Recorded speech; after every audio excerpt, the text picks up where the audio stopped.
खुदावंद यसुह मसीह के कादिर और जलाली नाम में आपकी सलामती हो। व्यूअर्स, प्रोग्राम नाकाबिले यकीन में हम आपको खुशामदीद कहते हैं और हम खुशामदीद कहते हैं अपने पास्टर साहब को भी, जो हमारे स्पीकर हैं पास्टर शर्जील खान साहब। आपको बहुत शुक्रिया। शुक्रिया सिस्टर। पास्टर साहब, नौजवानों के मसाइल पर जब हम बात कर रहे हैं तो एक बहुत बड़ा मसला बेरोज़गारी का मसला है और हम चाहेंगे कि आज हम बेरोज़गारी पर यूँ बात करें कि बेरोज़गारी तो एक हमारा दुनियावी मसला है, मुआशरती मसला है, मुआशरी मसला है। उसकी वजह से बहुत सारे मसाइल पैदा होते हैं। अब खुदावंद का कलाम इसके बारे में क्या कहता है और हम खुदा के कलाम को सामने रखते हुए बेरोज़गारी का कैसे इलाज कर सकते हैं, उसके मसाइल का सामना कर सकते हैं, इसके बारे में आप आज हमें बताइएगा। शुक्रिया सिस्टर। वाकई ये एक बहुत बड़ा मसला है कि हमारे बच्चे नौजवान जो हैं वो बेरोज़गारी का शिकार हैं और ये सिर्फ हमारे ही मुल्क का नहीं बल्कि आलमगीर मसला है। और ये आज से नहीं है, तकरीबन 2008 से पूरी दुनिया इस मसले का शिकार है। सही। और अक़वाम मुत्तहिदा ने इसके स्टैटिस्टिक्स शुमारियात जारी किए थे, जिसके मुताबिक ये बताया गया कि तकरीबन दुनिया भर में 40% नौजवान जो हैं बेरोज़गारी का शिकार हुए। अब उस दौर से 2008 से ये मसला जो है वो दुनिया में बढ़ता चला गया और बतदरीज बढ़ रहा है। तो उस वक्त हुआ एक्चुअली यूँ था, कुछ जो है एनर्जी क्राइसिस, फ्यूल की प्राइसेस में जो है वेरिएशन आई और फिर जब जो है वो रॉ मटेरियल जो लोगों को मिलना था उसकी प्राइस हाइकिंग हुई, यानी महंगाई बढ़ना शुरू हुई। तो उसकी वजह से बहुत ज़्यादा इकनॉमिकल जो थे वो इश्यूज़ बने, यानी मुआशी मसाइल बनना शुरू हो गए। मुआशियात को बहुत बड़ा धचका लगा था उस वक्त। सोने की कीमतों में इजाफा हो गया, उसमें यानी फ्यूल की, ईंधन की कीमतें बढ़ गई, ईंधन की कमी वाक़ई हुई और उसके साथ कई चीज़ों को जो उससे वाबस्ता थी उनकी कीमतों में भी इजाफा हुआ। यानी सोना है और जो है ज़राअत है और बहुत सी चीज़ें इसमें शामिल हो जाती। तो फिर ख़ाम माल जो फैक्ट्रीज़ में जाता है उसकी कीमतों में इजाफा हुआ, तो फिर जो प्रोडक्शन में चीज़ें आती हैं, जो चीज़ें वो पैदावार में आ रही थी, उनकी कीमतों में ऑटोमेटिकली इजाफा हुआ। तो कीमतों में इजाफा महंगाई का सबब बना और महंगाई के डायरेक्ट असरात जो होते हैं वो कंज्यूमर पर, जो इस्तेमाल करने वाला है, उस पर असरात पड़ते हैं। तो इन असरात की बुनियाद पर जो है बेरोज़गारी बढ़ी। तो हमें ये एक्चुअली अब अपने नौजवानों को देखना है, हमें ये सोचना है कि हम किस तरह से उनको इस बड़े मसले से बाहर निकालें। और इसके लिए सबसे आसान तरीका ये है कि उनके लिए जॉब्स क्रिएट की जाए, उनके लिए नौकरियां मज़ीद बनाई जाएं ताकि वो बआसानी इस पर काम कर सकें और अच्छी तरह से जो है वो कमा सकें, अच्छी ज़िंदगी बसर कर सकें, अपने घर को चला सकें। जब ईंधन की बात आती है, एनर्जी की बात आती है, मैं उस चीज़ को सबसे पहले जो है वो इसलिए मेंशन कर रहा हूँ, तो हमारे तस्वुर में सिर्फ ईंधन जो है वो है पेट्रोल, डीजल और लकड़ी और इस तरह की चीज़ें। सही। तो हम इसी को ईंधन समझते हैं, इससे ज़्यादा की नहीं सोचते हैं। तो जब ये जलता है तो इससे क्या होता है, इसके डायरेक्ट असरात जो होते हैं वो सीधे साधे असरात जो है मुआशरे पर या उसके माहौल पर मुरतब होते हैं। सही। यानी पॉल्यूशन बढ़ती है, आलूदगी पैदा होती है। बिल्कुल। तो आपके जो भी चीज़ें बनती हैं, आपकी फैक्ट्रीज लगी हुई है, आपकी कारें हैं, गाड़ियां हैं, व्हीकल्स हैं, कुछ भी बनती हैं, वो ईंधन का इस्तेमाल करती है। तो ये सारी जॉब्स एक दूसरे से रिलेटेड हैं। तो ये एनर्जी यूजेज वाले सारी की सारी जॉब्स हैं। तो जो एनर्जी यूज़ कर रहे हैं अब उसके असरात मुरतब हो रहे हैं माहौल पर, फ़िज़ा पर। तो वो माहौल को जब गंदा करेंगे तो उससे क्या होगा, नुकसान सारे का सारा फिर वापस पलट कर हम पर आएगा, जॉब करने वालों पर ही है, यानी दुनिया पर वो असरात मुरतब हो रहे हैं। सही। उसकी बिना पर क्या होगा कि मुआशरे में मौसमी तगय्युरात पैदा होते हैं, जो कि हुए हैं और हो रहे हैं। उससे बारिशें कभी ज़्यादा, कभी गर्मी शदीद और कभी सर्दी शदीद। तो इस वजह से नुकसानात पैदा होते हैं और बहुत ज़्यादा नुकसानात होते हैं। यानी फसलें तबाह हो जाएंगी, सैलाब आ जाएंगे, बारिशें बहुत ज़्यादा हो गई तो खाना पीना कैसे पूरा करेंगे। तो ये वजूहात बहुत ज़्यादा है। तो इसका क्या हल किया जाए, किस तरह से हम जो है वो जॉब्स क्रिएट करें। सही। ये मैंने एक सिंपल सी जो है वो आपको एक मिसाल देकर, तो बाकी सारे का सारा पस मंज़र आप खुद समझ सकते हैं। हम सब समझदार। अब इसके साथ साथ अब जो इसका दूसरा जो है वो मनफी पहलू एक और भी है कि कुछ लोगों ने इस चीज़ को इस तरह से टैकल करने की कोशिश की कि चलें जी हम कुछ और जॉब्स क्रिएट कर लेते हैं, घरों में बैठ के जो है वो जॉब्स करना शुरू हो गए, वो कर रहे हैं। यानी आप जो है वो वीडियोस बना रहे हैं, कंटेंट बना रहे हैं, बहुत सी चीज़ें हैं, अब मीडिया के हवाले से हम देख सकते हैं। सोशल मीडिया पे लोग काम कर रहे हैं, वो करें, बहुत अच्छा है। लेकिन उससे जो है वो लोगों को अवेयरनेस नहीं आई, लोगों को पता ही नहीं चला कि हम जो है वो चलो पैसा तो कमा रहे हैं जो है वीडियोस के कंटेंट से, सोशल मीडिया से या मीडिया के थ्रू, लेकिन हम क्यों ये कर रहे हैं, ये इन जॉब्स की तरफ हम क्यों आ गए। तो बाकी जो व्हीकल्स बन रही हैं, बाकी जो एनर्जी कंजम्पशन हो रही है, एनर्जी का इस्तेमाल जो हो रहा है, उससे मुआशरे पर या माहौल पर जो असरात मुरत्तिब हो रहे हैं, मनफी असरात मुरत्तिब हो रहे हैं, उनका हम हल कैसे करेंगे। तो उसका हमें पता ही नहीं, हमें उसके बारे में अवेयरनेस ही नहीं, हमने उसके बारे में जानने की कोशिश ही नहीं की। तो वो असरात हम पर मुरत्तिब होते रहते हैं और सालाना होते हैं। सही। यानी हमारा अरबों खरबों डॉलर का नुकसान पूरी दुनिया का होता है। ठीक है। यानी बारिशें होती हैं, सैलाब आते हैं, घरों के घर बह जाते हैं, गांव के गांव बर्बाद हो जाते हैं, फसलें बर्बाद हो जाती हैं, हजारों लाखों एकड़ जमीन बर्बाद हो जाती। यानी जितना रेवेन्यू आपने जनरेट किया उतना फिर हम उससे कहीं ज्यादा आप जो है वो भर फिर जानी नुकसान, माली बिल्कुल। नुकसान, इमोशनली। इसकी वजह से हम जो है वो फिर भी हम समझ नहीं पा रहे।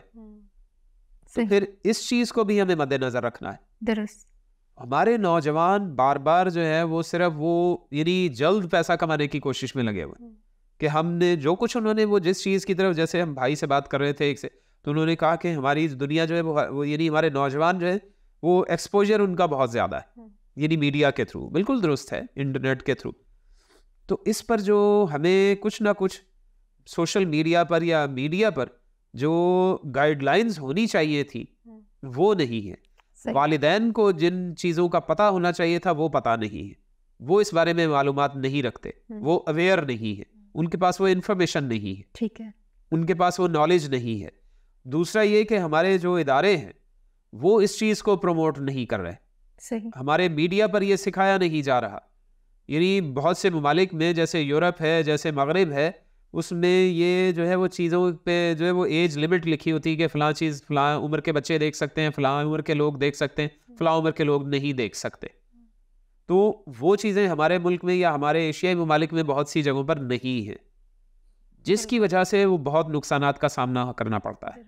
हमारे नौजवान जो है वो ज़हनी तौर पर जल्द बलूगत हासिल कर लेते हैं, वक्त से पहले जवान हो जाते हैं। ये एक बहुत बड़ा इशू है, ये भी नौजवानों का मसला है जो कि बेरोजगारी का बायस बनता है। सही। इस वजह से जो है वो मुख्तलिफ मसाइल पैदा होते हैं और मुआशरे में गुनाह बढ़ता है। वो ये समझते हैं कि हम ये दुरुस्त एज में कर रहे हैं, ऐसा नहीं है, वो गलत टाइम पर कर रहे होते हैं, जिसकी वजह से मसाइल पैदा होते हैं। इस चीज़ को कॉप अप करने के लिए ये, क्योंकि सब चीज़ें एक दूसरे से वाबस्ता हैं, क्योंकि इंसान से वाबस्ता है, तो इसलिए ये सारे मसाइल एक दूसरे से नत्थी हैं, जुड़े हुए हैं। तो इसके लिए हल हमें मिलता है, हमें किस तरह से करना क्या है, वो ये नहीं, हम पहले तो इसका साइंसी लिहाज से हम देखते हैं हल क्या है। सही। वो ये है कि हम ग्रीन जॉब्स क्रिएट करें। ठीक है, ठीक है, ये एक नई इस्तिलाह नहीं है, या कह भी सकते हैं, हमारे यहाँ जो है वो ये शायद इस्तिलाह हमने कभी सुनी भी ना हो, कि हम जो है वो यानी सरसब्ज जॉब्स जो है वो क्रिएट करें। ग्रीन जॉब से मुराद ये है हम ऐसी जॉब्स क्रिएट करें जिसके डायरेक्ट असरात जो हैं वो मुस्बत असरात वो माहौल पर मुरत्तिब हो। सही। अब कैसे होंगे? यानी हम ऐसे फ्यूल का इंतज़ाम करें जो जले तो मुआशरे पर बुरा असर ना पड़े, माहौल में आलूदगी ना फैलाए। अब उसके लिए हमें गाड़ियां जो है वो फिर ऐसी ही चाहिए होंगी। यानी हमारे मुल्क में या पूरी दुनिया में जो गाड़ियां चलती हैं उनमें पेट्रोल या डीजल चलता है, या जो है हवाई जहाज़ों में मिट्टी का तेल इस्तेमाल होता है, वो अलग जो है वो एरोप्लेन ऑयल है।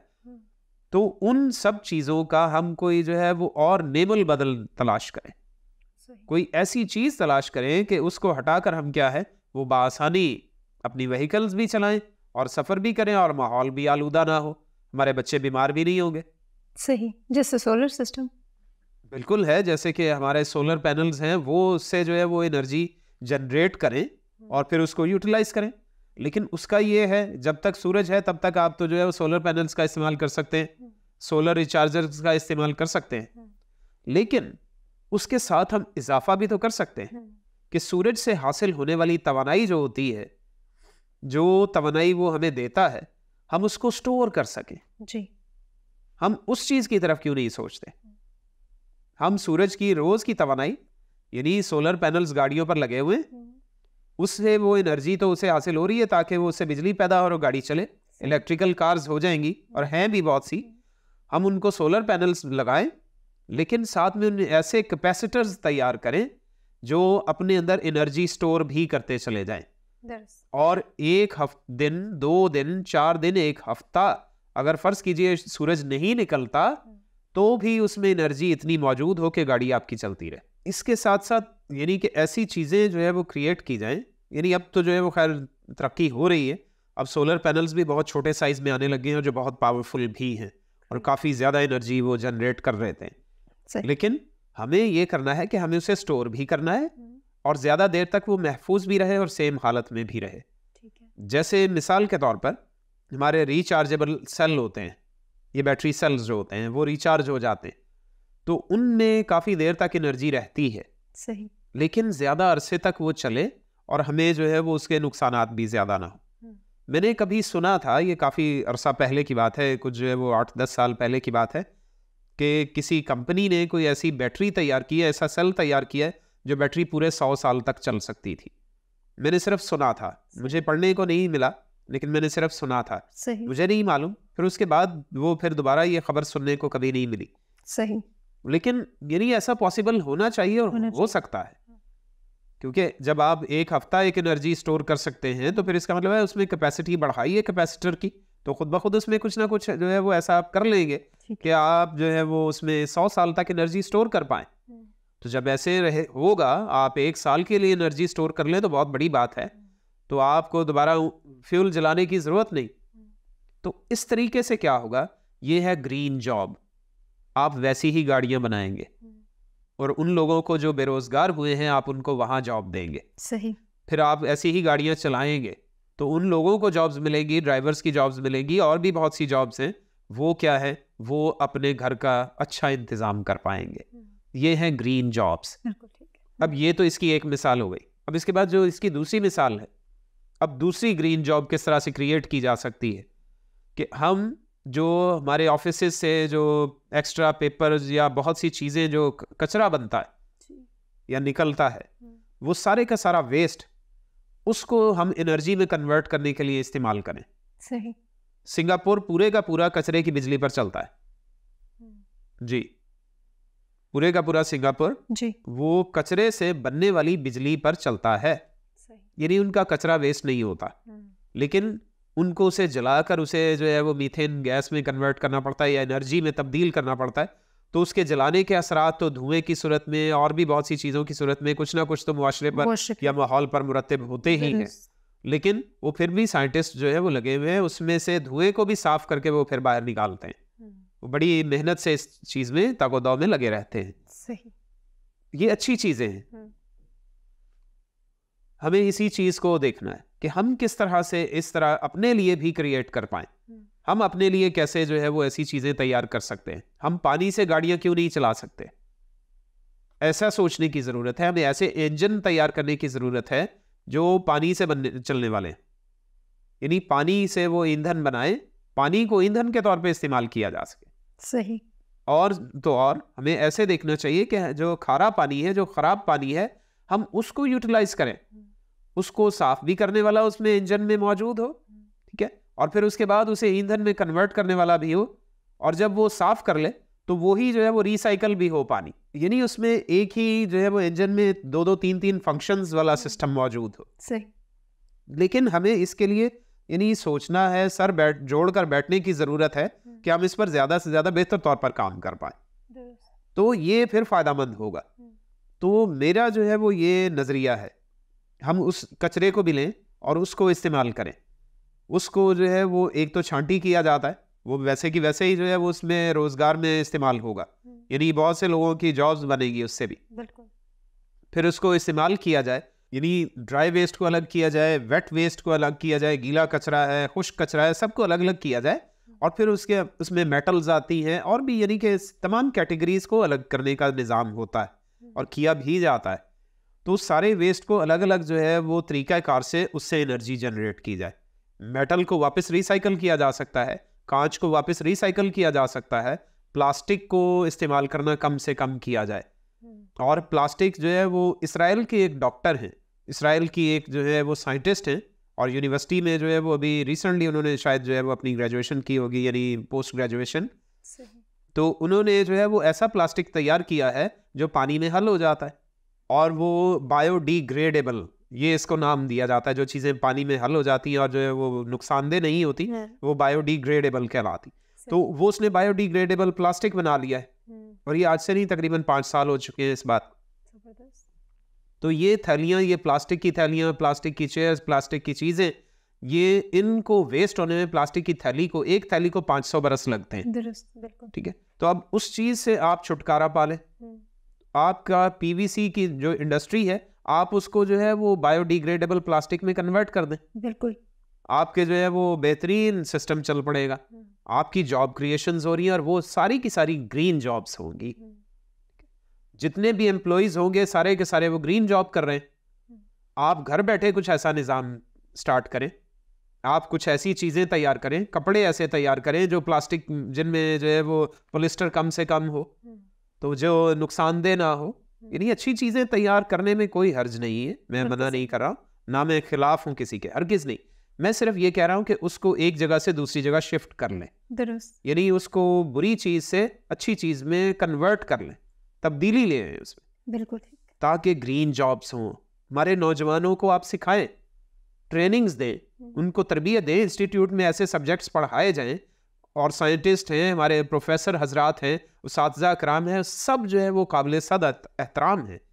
वो सब सर जोड़कर बैठें, इस बारे में सोचें, और एक दूसरे से डिस्कस करें, इस पर सेमिनार्स करें, ट्रेनिंग्स दें लोगों को, स्कूल्स में टीचर्स को, बच्चों को, सबको ट्रेनिंग्स दें कि भाई आप चीज़ें वेस्ट करने के बजाय स्कूल में ही ऐसा सेटअप लगाना शुरू कर दें कि आपकी चीज़ें वेस्ट जो हो रही हैं वो रिसाइकल होना शुरू हो जाए। बिल्कुल ठीक है।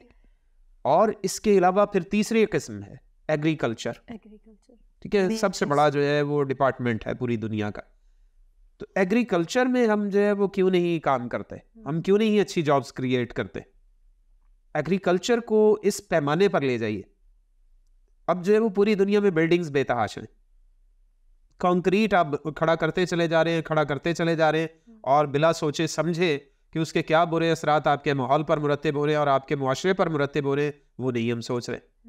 आज से 100-200 साल पीछे चले जाएं हम, तो उस वक्त की बिल्डिंग्स जो थी वो बहुत शानदार और पायदार भी थी, लेकिन वो आज की स्काई स्क्रैपर्स की निस्बत वो बहुत ज़्यादा एहरी थी, रोशन थी, हवादार थी, और जो है उनमें प्रॉब्लम्स नहीं थे। वहाँ पे बहुत ज़्यादा जो है वो लाइटनिंग की ज़रूरत नहीं पड़ती थी। अब हमें क्या करना पड़ता है, अपने स्काई स्क्रैपर बिल्डिंग्स को, अपनी बिल्डिंग्स को, फ्लैट्स हो, कुछ भी है, जो सब चीज़ें हैं, इनको हमें रोशन करने के लिए बेपनाह बल्ब्स लगाने पड़ते हैं दिन के वक्त भी जी, और बिजली का बेतहाशा इस्तेमाल। उसके बाद क्या है, अब उसको हवादार बनाने के लिए हमारा मसला नहीं है जी, आप एसी लगवा लें, पंखे लगवा लें, फिर आप जो है वो एक नई चीज़ जो है, नए गैजेट्स ले आए आप उसके लिए। यानी आप जॉब क्रिएशन इस तरह से नहीं कर रहे जिससे फ़ायदा हो, आप लोगों की बीमारी के लिए जो है वो काम कर रहे हैं, यानी जिसके नुकसानात आपको खुद को भी हो रहे हैं। तो हम ऐसा सिस्टम क्यों नहीं बना रहे कि हम घरों में, ऐसी बिल्डिंग्स में, स्काई स्क्रैपर्स में भी हम क्या है उनको ग्रीन स्काई स्क्रैपर्स क्यों नहीं बना देते। सही, उन बिल्डिंग्स में हम क्यों नहीं जो है वो फसलें उगाना शुरू कर देते, उनमें छोटे छोटे गमले लगा दें, हर घर में, हर खिड़की में दें उनको, कि उनको जो है वो घरों के अंदर जो रोशनी मौजूद है उसी से वो फसलें जो है वो बनना शुरू हो जाए। सही, जो है वो प्याज है, आलू है, टमाटर है, लहसुन है, अदरक है, लेमन है, हरी मिर्ची है, पुदीना है, धनिया है, यानी मैंने बेशुमार चीज़ों के नाम लिए हैं जो घरों में रोज़ यूज़ होती है और रोज़ाना की बुनियाद पर इस्तेमाल भी होती। तो इन सब का इस्तेमाल जो है वो तो बहुत अच्छा है, हो रहा है, लेकिन आप इनकी प्रोडक्शन, इनका जो है इनकी पैदावार में भी तो इजाफा करें। आप उन्हीं ग्रीन स्काई स्क्रैपर्स बनाना शुरू कर दें, उन घरों में उगाना शुरू कर दें, बिल्डिंग्स में इन चीज़ों को उगाना शुरू कर दें, लोगों को अवेयरनेस दें, गवर्नमेंट इसमें साथ खड़ी हो और फ्री बीज प्रोवाइड करना शुरू कर दें। जो कि गरीब घराने, जो अमीर घराने खरीद सकते हैं उनको सस्ता बीज प्रोवाइड करें दुरुस्त। और हर कोई बनाना शुरू कर दे। इसमें आसान रसाई हो जाएगी लोगों की इन चीज़ों तक। बिल्कुल ठीक। ग्रोसरी जो है इस तक रसाई लोगों की आसान हो जाएगी। मार्केट का फ्यूल बचेगा, यानी जो गाड़ियों पे एक जगह से दूसरी जगह, सब्जी मंडी से मार्केट तक जाना है, फिर जो है वो दूसरी जगह जाना है दुकानों पर, इस तरह से वो सारे का सारा जो है वो अखराजात बच जाएंगे, फ्यूल भी बचेगा, माहौल भी थोड़ा साफ रहेगा, बहुत ज्यादा साफ रहेगा। ठीक है, तो ये चीजें क्या है, ये हमारे लिए बहुत फायदेमंद है। ये है ग्रीन जॉब्स। वालिदैन को जिन चीजों का पता होना चाहिए था वो पता नहीं है, वो इस बारे में मालूमात नहीं रखते, वो अवेयर नहीं है, उनके पास वो इन्फॉर्मेशन नहीं है, ठीक है, उनके पास वो नॉलेज नहीं है। दूसरा ये कि हमारे जो इदारे हैं वो इस चीज को प्रमोट नहीं कर रहे। सही। हमारे मीडिया पर ये सिखाया नहीं जा रहा। यानी बहुत से ममालिक में, जैसे यूरोप है, जैसे मगरिब है, उसमें ये जो है वो चीज़ों पे जो है वो एज लिमिट लिखी होती है कि फ़लाँ चीज़ फ़लाँ उम्र के बच्चे देख सकते हैं, फ़लाँ उम्र के लोग देख सकते हैं, फ़लाँ उम्र के लोग नहीं देख सकते। तो वो चीज़ें हमारे मुल्क में या हमारे एशियाई ममालिक में बहुत सी जगहों पर नहीं है, जिसकी वजह से वो बहुत नुकसानात का सामना करना पड़ता है। हमारे नौजवान जो हैं वो ज़हनी तौर पर जल्द बलूगत हासिल कर लेते हैं, वक्त से पहले जवान हो जाते हैं। ये एक बहुत बड़ा इशू है, ये भी नौजवानों का मसला है जो कि बेरोजगारी का बायस बनता है। सही। इस वजह से जो है वो मुख्तलिफ मसाइल पैदा होते हैं और मुआशरे में गुनाह बढ़ता है।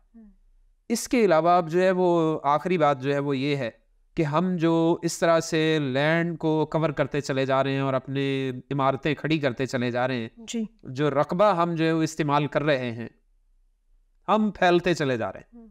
ठीक है, और जिस्मानी लिहाज से भी और इमारतों के लिहाज से भी, रकबे के लिहाज से भी। माजरत के साथ जो है मैं खुद भी ऐसे ही कह रहा हूँ, अपने आप को भी मैंने इसमें शामिल रखा है।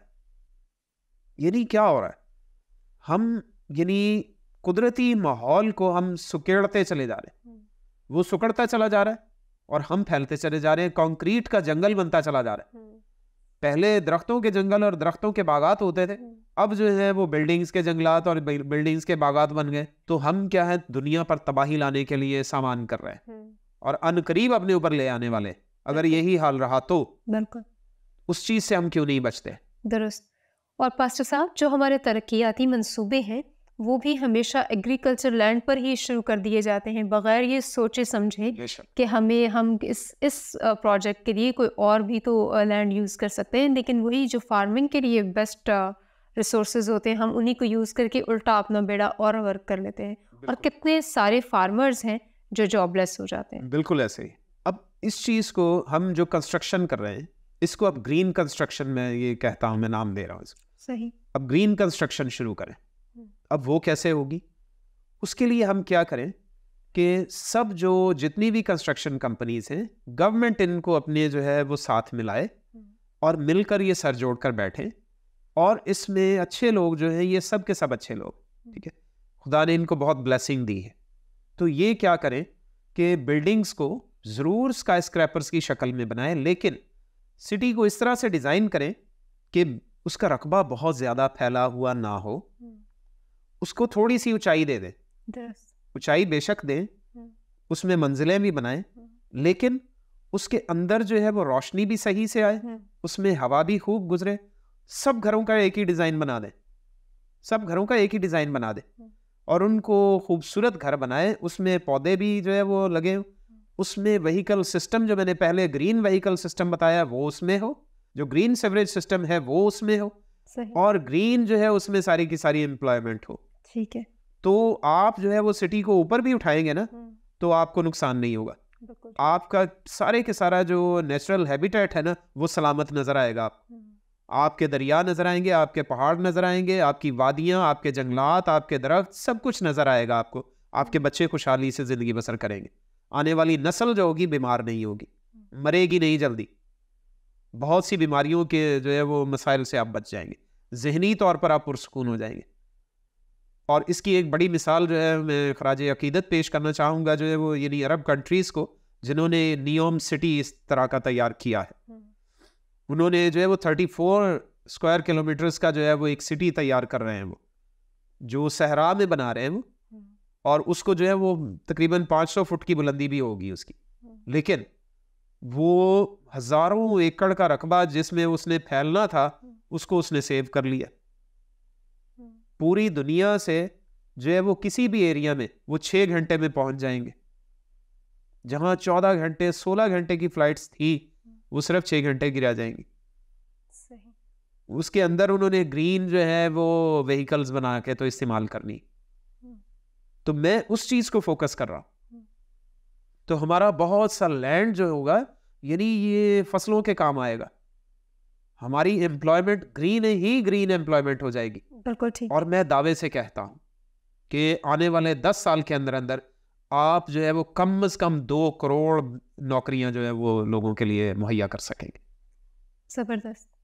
यानी आने वाले 10 सालों के अंदर अंदर अगर आप इस नहज पर सोचेंगे तो 2 करोड़ नौजवान जो है बासानी रोजगार पे लग जाएंगे और बहुत आला नौकरियों पर उनके पास इनकम बेतहाशा होगी। आपके जो है वो तमाम के तमाम लोग तरक्की करेंगे, आपकी कौम तरक्की कर जाएगी, माहौल भी साफ हो जाएगा। बिल्कुल। और अब जो है वो बाइबल मुकद्दस इस बारे में क्या फरमाती है? मत्ती की इंजील में लिखा है कि सोना चांदी इन चीजों में या रुपए पैसे के पीछे गैर अक़वाम भागती है, पहले तुम खुदा की बादशाही और रास्तेबाजी की तलाश करो तो ये सारी चीजें तुमको मिल जाएंगी। हमें अपने नौजवान को इस चीज पर फोकस करवाना कि खुदा पर तवज्जो लगाएं, उसकी बादशाही पर फोकस करें। सही। तो सोना चांदी माल दौलत ये सब कुछ आपके पीछे पीछे चला आएगा। ठीक। आपको आइडियाज ऐसे मिलेंगे, आपको सोचें ऐसी मिलेंगी, आप उन पर काम ऐसे कर सकेंगे, आपको लोग ऐसे मिलेंगे, खुदा आपके लिए मुहैया करेगा। आमीन। क्यों? क्योंकि खुदावंद मेरा चौपान है और मुझे कमी ना होगी। इस चीज के बारे में हमें सोचना है। अपने चर्चेज में, अपनी कलीसियाओं में, अपनी इबादतों में, अपने घरानों में, अपने मुख्तसर जो प्रोग्राम्स हैं या बड़े प्रोग्राम्स हैं उन सब में हमें इस चीज़ के बारे में सोचना और एक दूसरे से डिस्कस करना है। तो इसके लिए हम मौजूद हैं, आप हमसे डिस्कस करें, हमसे रब्ता करें ताकि हम आपकी हेल्प कर पाएँ। हम आपको बताएंगे कि किस तरह से आप जो है वो ग्रीन जॉब्स क्रिएट कर सकते हैं। ज़बरदस्त। सही। बहुत शुक्रिया पास्टर साहब आपका। आज हमने बेरोज़गारी के बारे में बहुत सारी बातें सीखी, जानी, माहौल भी उसके बीच में ज़िम्मे में आया और माहौल की सेफ्टी भी आपने बताई। आपका बहुत बहुत शुक्रिया। Thank you sister. व्यूअर्स, उम्मीद है आज का प्रोग्राम आपको पसंद आया होगा। ना सिर्फ आज के प्रोग्राम में आपने बेरोज़गारी के हल पर बातचीत सुनी, बल्कि माहौल जो हमारी ज़िंदगी पर डायरेक्ट असरअंदाज हो रहा है, हमारी नस्लें तबाह हो रही हैं, हम बीमारियों का शिकार हो रहे हैं, उसको भी आपने देखा और उसके हल भी आपने जाने। उम्मीद है किसी नए टॉपिक के साथ आपसे दोबारा मुलाकात होगी। तब तक अपना ख्याल रखिए, देखते रहिए प्रोग्राम नाकाबिल यकीन।